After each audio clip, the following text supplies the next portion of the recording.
गर्मी की उस चिलचिलाती धूप में और सर्दी की उन ठंड रातों में, जबकि परिवार सो चुका होता है, सड़क किनारे ठेला लगाने वाला और अपने परिवार को ठंडक पहुंचाने के खातिर अपने आप को मुशक्कतों की भट्टी में जलाने वाला दुनिया का हर बाप हमारे मुआशरे का वो मजलूम कैरेक्टर है कि जिसकी शफकत और मोहब्बत के तस्करे दोस्तों बहुत ही कम सुनने को मिलते हैं।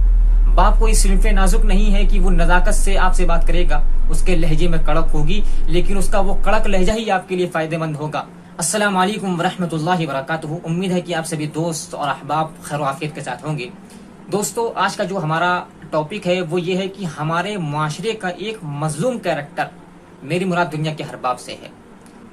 वैसे तो हमारे मुआशरे के अंदर माँ की ममता बड़ी मशहूर हुई, माँ की मोहब्बत की भी बड़ी मिसालें दी जाती हैं। माँ की मोहब्बत के किस्से आपने भी बहुत सुने होंगे और ये बात सच है कि माँ की मोहब्बत से इनकार नहीं किया जा सकता। लेकिन दोस्तों, बात ये भी सच है कि बाप हमारे मुआशरे का वो मजलूम कैरेक्टर है कि तमाम तर कुर्बानियों के बावजूद भी उसकी शफकत और मोहब्बत के तस्करे बहुत कम ही सुनने को मिलते हैं। बच्चों से मोहब्बत माँ को भी होती है, बाप को भी होती है, लेकिन दोनों की मोहब्बत में बड़ा फर्क है। माँ की मोहब्बत दिखती है, बाप की मोहब्बत को देखना पड़ता है। माँ की मोहब्बत समझ में आती है, बाप की मोहब्बत को समझना पड़ता है। दोनों की मोहब्बत के इजहार के तरीके में फर्क है। बच्चा अगर जमीन पर गिर जाए, माँ बच्चे को उठाने के लिए दौड़ पड़ेगी। बच्चा अगर जमीन पर गिर जाए, बाप बहुत मुमकिन है कि बच्चे को उठाने के लिए आगे न बढ़े और बच्चे को खुद से उठने के लिए अकेला छोड़ दे। दोनों की मोहब्बत के इजहार के तरीके में फर्क होता है।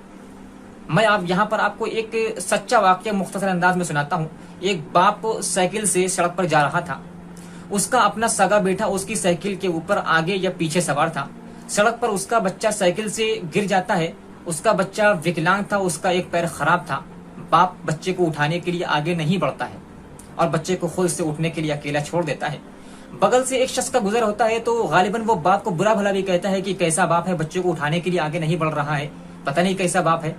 लेकिन बाप बाद में बताता है कि मैं अपने बच्चे को उठाने के लिए आगे इसलिए नहीं बढ़ा क्योंकि मेरा बच्चा एक पैर से विकलांग था, उसकी एक टांग खराब थी। अगर मैं उसको उठाने के लिए आगे बढ़ जाता तो बहुत मुमकिन है कि मेरे इस अमल की वजह से मेरा बच्चा एहसास कमतरी का और खुद तरसी का शिकार हो जाता और बहुत मुमकिन है कि उसकी ये सिफत उसकी जिंदगी में उसके लिए आगे नुकसानदेह साबित हो जाती और वो बात बात पर अपने ऊपर तरस खाने लगता और वो जिंदगी में कुछ कर नहीं पाता। ये किस्सा दोस्तों किसी और का नहीं, ये किस्सा है मेरे अपने वालिदे मोहतरम और मेरे दादा जान का। तो दोस्तों, मोहब्बत बाप को भी होती है, मोहब्बत माँ को भी होती है, लेकिन दोनों के इजहार के तरीके में फर्क है। बाप बहुत मुमकिन है कि बच्चे को मुसीबत में तन्हा छोड़ दे किसी मसलहत की वजह से कि मेरा बच्चा मुश्किलात से लड़ करके मजबूत निकल जाए। बाप की मोहब्बत को देखना पड़ता है, बाप की मोहब्बत को समझना पड़ता है। बाप हमारे माशरे का वो मजलूम कैरेक्टर है जो अपने परिवार के लिए अपनी जिंदगी कुर्बान कर देता है, बल्कि यूं कहिए कि वो अपने लिए जीता भी कहाँ है, वो तो अपने परिवार के लिए जीता है। अपनी फैमिली के, अपनी परिवार की ख्वाहिशों के आगे वो अपनी ख्वाहिशात को भूल जाता है। ईद के मौके पर अपने बच्चों को नया कपड़ा पहनाता है मगर खुद पुराने और पोसीदा कपड़ों में ईद गुजारता है। अपने परिवार की जरूरतों को और ख्वाहिशात को पूरा करने के लिए वो अपनी ख्वाहिशात का गला घोट देता है।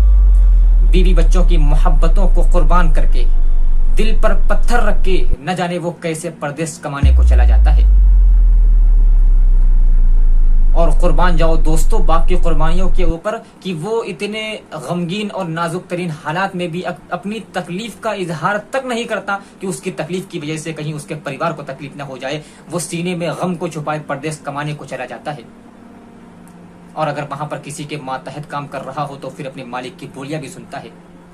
कितना सब्र करता है वो और कितने मुश्किल अय्याम होते हैं वो जब वो परदेश में ईद के मौके पर भी खुद को अकेला और तन्हा पाता है और वीडियो कॉल करके अपनी फैमिली को देख करके, उनके चेहरों को देख करके अपने दिल को सुकून पहुंचाता है। कितना सब्र करता है वो।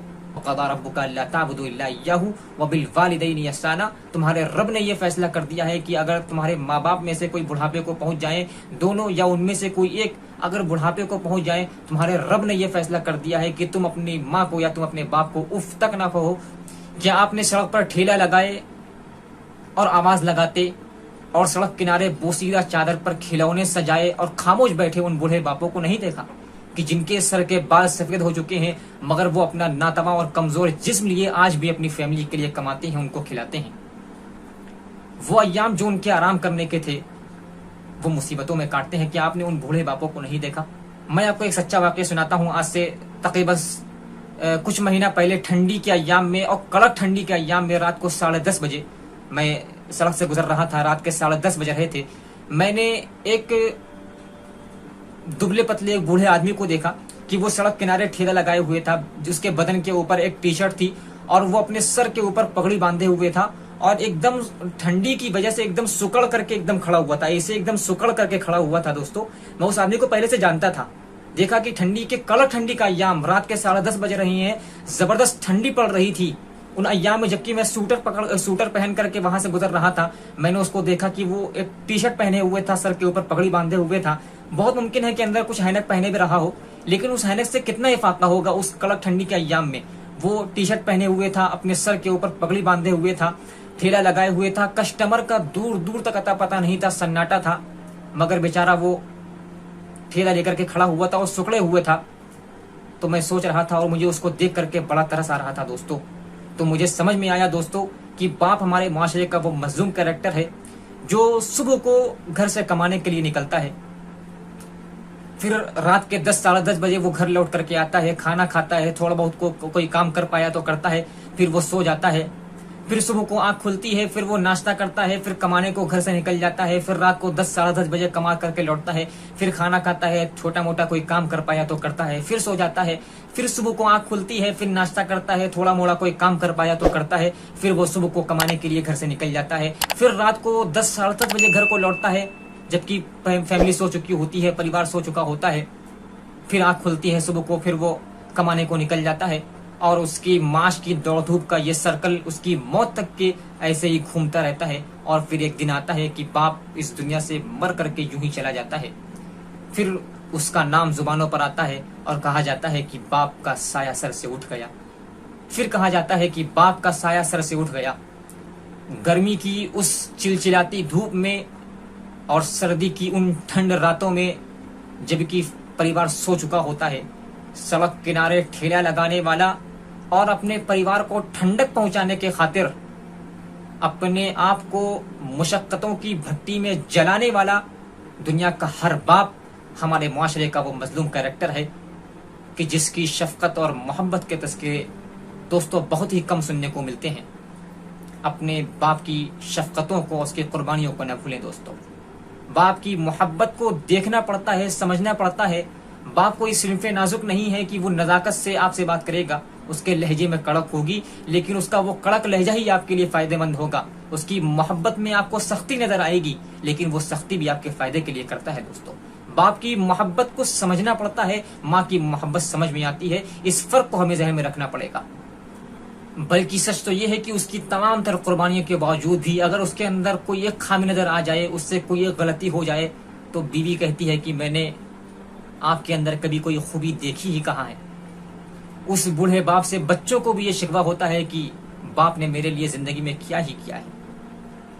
बड़ा मजलूम कैरेक्टर है दोस्तों हमारे माशरे का। तमाम तर कुर्बानियों के बावजूद भी बीवी को भी उससे शिकवा हो जाता है। बच्चे तो उससे शिकवा करते ही रहते हैं कि कमा कमा कर बाप बूढ़ा हो गया है, उसके सर के बाल सफेद हो चुके हैं। मगर बच्चे आज भी अपने उस बूढ़े बाप से ये कहते हैं वो अय्याम, जबकि बच्चों को कमा करके अपने बाप को खिलाना चाहिए था कि अब्बा जान आप आराम फरमाए, अब आपने अपनी जिंदगी गुजार ली है, अब खिलाने पिलाने की और आपको आराम पहुंचाने की जिम्मेदारी मेरी है। उन अय्याम में भी उस बूढ़े बाप से भी बच्चे ये शिकवा कर रहे होते हैं कि बाप ने मेरे लिए जिंदगी में क्या ही किया है। बड़ा मजलूम कैरेक्टर है दोस्तों। बाप की इन तमाम तर कुर्बानियों का हमने उसको क्या सिला दिया है और अभी हम अपने बाप को उसकी कुर्बानियों का क्या सिला दे रहे हैं, ये हमारे लिए सोचने का और गौर फिक्र करने का मकाम है दोस्तों।